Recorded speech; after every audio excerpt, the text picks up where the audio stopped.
So that's why I think Gary O'Neill's come in and just been a bit of a breath of fresh air, really. They've got something to prove. They are a team, I think, now that are actually embracing their underdog status.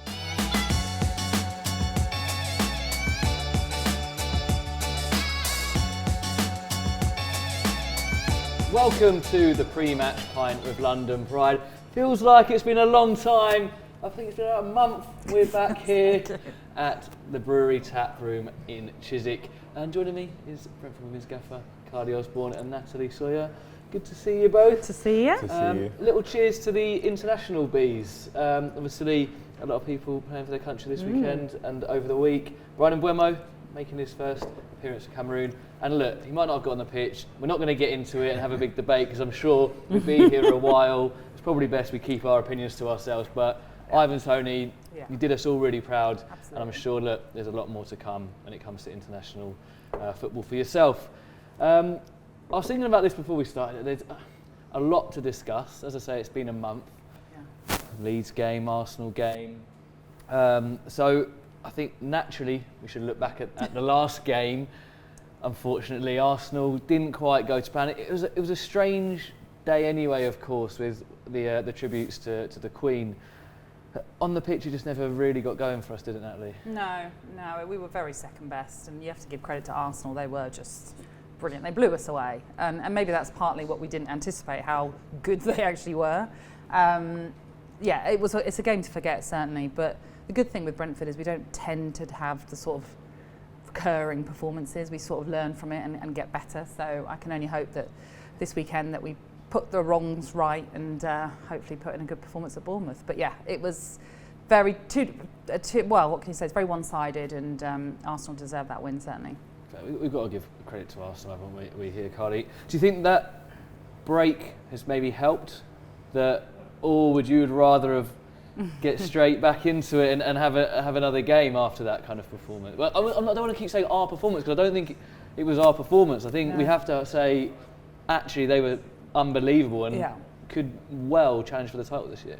Yeah, I think you're right there. I think Arsenal were unbelievable on the day. I think we didn't hit our best performance, obviously, and we know we've got more. But I don't think we was shockingly bad at the same time. But Arsenal seemed to be a different beast this year. But as a player, you usually want to try and right those wrongs, as Natalie said, and get straight back into it. But at the same time, people have had a little break. People will be kind of refreshed as well.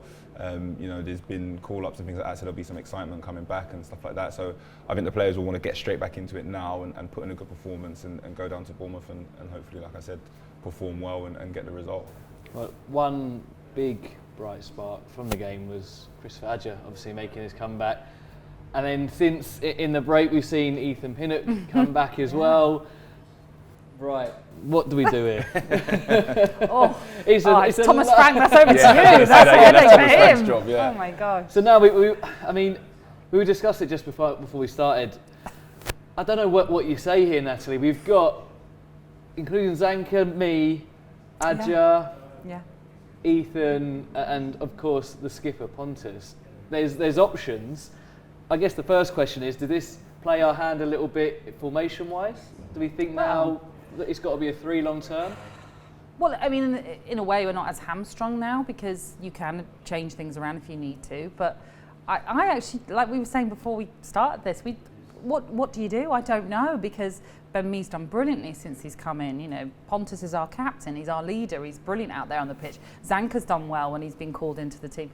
To have Aya back is fabulous. To have Pinnock now in contention as well. There are all so many positives. Yet I don't know what the solution is. I really don't. I don't know how they're going to work all these players in and keep them all happy if they're not playing. So the manager might know better than me. I don't know about that. No, but you know headaches. You must understand. I mean, listen, it's a headache that you want. It's never an easy one. I think one thing we know about kind of Thomas Frank is that he's very good at his man management. Yeah. And I think he'll find a way to try and keep the players on task, happy with whoever he decides to pick. Personally, I always like us in a 3, and now we've got really good options with that. And I suppose it allows to keep us fresh as well. There might be a bit of rotation in that, but at the same time, if players are fresh all the time going into games, and you know that if you do take someone out, what you're bringing in is just as good a quality, I think that helps as well. right, manager's head on it again here. Yep. You kind of said the options. So are they different centre halves? Because to me they've all got different qualities, Yes. right? So would you maybe go looking at, say, Bournemouth this weekend, Solanke or someone like that? Well, maybe that would suit a certain three there. Maybe you go to City. In fact, well, Erling Haaland, who'd you pick for that? Yeah. But do you see what I mean? Certain strikers and systems, would you maybe go, right, maybe we need this combination this week? Yeah, I think it's something that you would consider and look at. I think it's a fine line. You know, you get some managers who have tinkered with their teams and it's worked out great, and you get some that do and it doesn't. So I think you have to figure out exactly what's best. But I think that is something you would consider as a manager. You know, trying to combat, you know, what's going to be the best defensive strategy, because we're talking about defenders against the team's attacking strategy, and trying to figure out where we can kind of, you know, stop them from really kind of doing what they need to do, but keep us as strong as possible. Traditionally, though, it was always you don't change that. Yeah. That's the one of the few areas where you go, there has to be that combination. What were you like if you would change partner? Yeah, I mean, and as long as I wasn't coming out, it was always all right. It was always all right. Yeah. But do you think the game's changed now? Maybe it's more of a defensive unit. Yeah. Whereas maybe yourself, when you were at centre half, it was kind of, you'd be more as a pair. Yeah, I think so. I think it is more of a defensive unit a bit more now, and I think also, you know, these are players with massive experience and great understanding and top quality players. So I think they adjust well with whoever they'll be next to anyway. You know, you would sometimes as a player, you would like kind of have someone that you felt you really paired well with. I used to love playing with Leon Leg. It meant I got to head the ball less, so it was always nice. But you want to build relationships, don't yeah, you? you do. That's all part of your communication. Exactly, yeah, and it is key. But I can only imagine that Thomas and Brian and everyone, you know, behind the scenes will be working at those relationships anyway, and trying to make sure that, because for him, he has to figure out what's going to be best as well. And like I said, with so many options, it can be a danger. But I feel like the way Thomas is and how, you know, how he thinks things through and how resourceful he is, I think he'll be fully prepared for that. Do you think, again, I get excited, you see Ethan's played 80 minutes there, I just played like against us. For Bournemouth, do you think it's maybe too soon for Ethan, Natalie? Do you think ease him in? Is this because we now, it's not like there's a pressure to bring him in. Yeah, no, exactly. I think probably the better option is to not rush him. Yeah. It's great that he's come through that game, absolutely, and played probably longer than was anticipated. But I think let's not force him straight into the team, and because we do have options as well. Like Karleigh's just said, you know, it's not like we have a second string of defensive options. They're all top quality first teamers, so there's no need to rush him back, and when he is then ready to get into the first team, he'll be in that peak condition that we want him in. And yeah, I mean, when you mentioned about Haaland, I think the best thing in terms of our setup will just be all of the defenders in the lineup, and maybe just Tony up top. That'll be it. That's it. Yeah. Amazing. And another player that's played a lot in the international break, and we've seen flashes of him, and I thought actually in the Arsenal game he looked very sharp, is Mikael Damsgaard. Right, another selection headache here, because I saw that the assist he got for Denmark was coming in off the left. It was a great ball into, I forget the guy's name at Nice, Dolberg, for the finish. We've seen him more centrally. Again, if we're talking system, three at the back, how does that translate? Do you go 3-4-3, or do you go 3-5-2, and then how are you going to get him into that? Yeah, I think you're probably going to look at going. It's hard, isn't it? It is hard. I mean, if you whatever happened to central, 4-4-2? yeah, 4-4-2 is long gone now. I know. And Thomas is probably thinking of a new formation that he can just to get everybody in there. Yeah. We're moaning because we've got too many good footballers. That's the problem. This is the problem. It's a good conversation. A good way Never to had this feel, problem though, when isn't you it? were playing, we did we? There's only a couple of us. Oh no, Karleigh's playing Yeah. again. Oh no. Yeah, Stu told me about when at he least used to the say leg's that. playing. That'll be all right. But Yeah, win a few more headers, that's all right. Yeah. Exactly that. So it was then as well. Because I thought, I don't think there's that. Who do you take him out for as well? Because I think Matthias Jensen, we've said a lot, has been unbelievable this year. Josh has been incredible. Vita in the Norgard role at the moment, and I don't know. You struggle to be a manager just by. Yeah, and also I Just throw them up in the air and see where it lands. which one of you wants to play? Yeah. Just tell me, and if anyone doesn't mind, I'll be like, don't worry about it. Bush tucker trial. Yeah. Do it this week. Yeah, exactly. Right, well, we've not answered the question. We don't know who we're playing in the back three or a back two. What do you lot think? Put in the comments section below. Damsgaard, is it too soon to start him against Bournemouth? What do you think? Where does he fit into the side as well? On to Bournemouth then. That might be easier to talk about. Yeah, it feels like I like playing Bournemouth in the Premier League because there's a lot of history between the two clubs. Not a rivalry. Yeah. I mean, a lot of famous games at their place. One that you tried to ruin for us. Yeah. I don't really know how it's my going fault for you a still, little to be honest. Yeah. Had a fight with Darren teammate. Powell. I mean, I didn't have a fight. I mean, I got thrown around. There's a difference between the two, to be fair. Yeah, we won't go into it too much because we don't condone violence. But there's always been a lot of good games down at Bournemouth, and also very recently in the playoffs. Both squads I was looking at, there's a lot of familiar faces still in those squads, so it'll be interesting. On that, their recruitment, Natalie, has been very different, shall we say, to some of the other sides that have come up, especially recently. It seemed to be a bit more similar to us, and they've kept a lot of the nucleus and added a bit of experience, but some young players from the league below in the likes of Tavernier and obviously Joe Rothwell.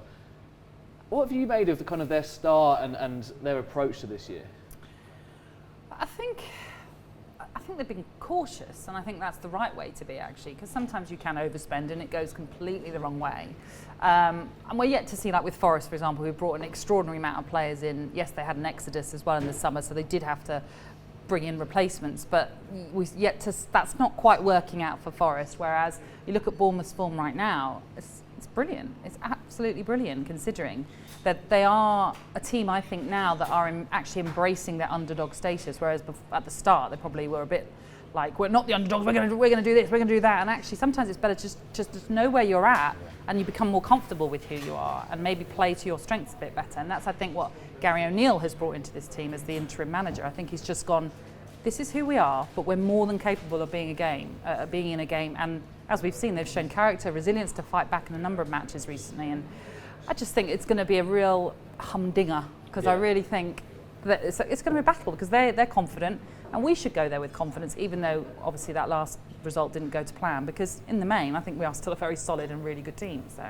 do you think we had it a bit last year, Phil, teams underestimating us? Do you think maybe teams are doing that a bit this year? And again, we kind of had that kind of that spirit of, we're going to prove everyone wrong, that we're not just little old Brentford, we're not you say the bus stop in Hounslow, I guess it's the same. There's a lot of similarities. And do you think maybe some teams they've had good results away at Forest, beaten Villa this year, drawn against Wolves, they got a great result at St James's Park last time out.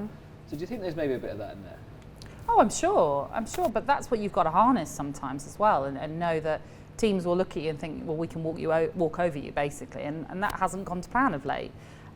Clearly there's been a change with the management, and perhaps the atmosphere and the mood wasn't quite right at the start of the season. You know, Scott Parker was vocal about things that he wasn't happy about at the club, and sadly that filters down. It must do when especially when he's slightly talking negatively about his own players as well. So that's why I think Gary O'Neill's come in and just been a bit of a breath of fresh air, really, and put belief back into this side, and a team now that's going into games thinking, even if we go a goal down, we can fight back. We don't have to worry. It's a bit like us as well, to an extent. I think we have that character in us where if we're trailing, we still know we can fight back, because we've done it so many times. On the Gary O'Neill thing, do you think that, again, there'll be players in there that maybe weren't getting a chance, or players that want to prove that if he does get the job long term, that they are the player that should be in his plans? And I guess the other layer is he maybe got a point to prove that he is going to be the right person, because he's imagining seeing people get linked. We've seen a few people getting linked with this role already. So what's that like? Have you played in those teams where there's been an interim manager or a caretaker? Yeah, I think he'll be looking to harness that and use that to the best of his ability. You know, sometimes it works when you can bring players back in and it revitalises the changing room, and they've got something to prove. The players that were already playing have something to prove, because they need to now stay in the team and things like that. So you can get an extra kind of 10-15% out of people, and I think he'll be trying to use that as much as he can. And also, he's not too long out of playing himself, so he'll still have a good connection in how players are, things they need, how they feel, and stuff like that. You know, so he'll probably have a very good understanding of the changing room, and like I said, the types of characters within that changing room. And at the moment, it seems like he's able to to get that out of him. Obviously, hopefully Saturday it doesn't go to plan and it's not the same. But in fairness to him, I think he's conducted himself well, and I think he's doing well at this moment in time. I like you say, it's going to be a very exciting game down on the south coast. If you are making the journey down, fair play, because obviously with the train strikes, it's not an easy journey to be making. Karleigh's not going, obviously, because he's banned from the stadium now after those events. I'm actually commentating. I've got to go. Oh, yeah. I'm going in secret. In disguise, yeah, exactly. But yeah, as we said, let us know what you think is going to happen come Saturday against Bournemouth, and also what you think we should be doing with our defensive line, and is it time for Mikael Damsgaard to be getting his first start? Guys, it's been great to be back. It feels like it's gone very quick today. Hardly drink a sip of this. All on non-alcoholics as well. Always drink responsibly. You Reds!